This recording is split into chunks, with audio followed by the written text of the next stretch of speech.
Well, the Seahawks are back home this week under the lights on Sunday night. Jen Mueller alongside John Boyle with your three key matchups for the Seahawks-Panthers game. And John, when you look at the numbers, they're not quite the same for the Panthers this year compared to last, but you still have to respect what they can do, especially what Cam Newton is capable of. Yeah, I mean, one of the great dual threat quarterbacks the NFL has really seen in a long time.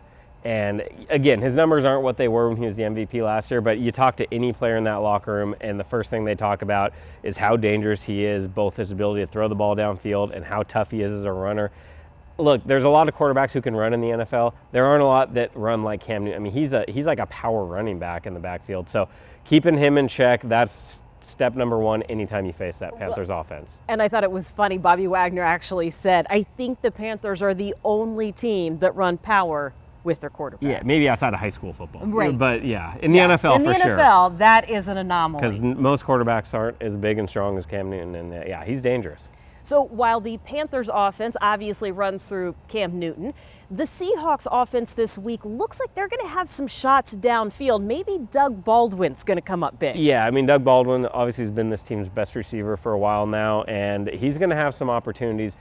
Two rookies are starting at cornerback for the Panthers. One of their safeties is in the concussion protocol, so we're not sure about his status.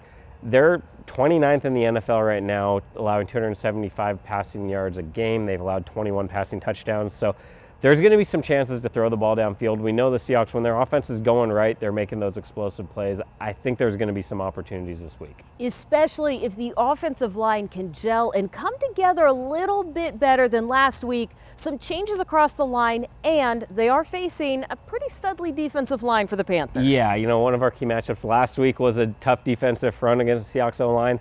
That didn't go quite as well as the Seahawks would have liked last week. We're hoping it's better this week.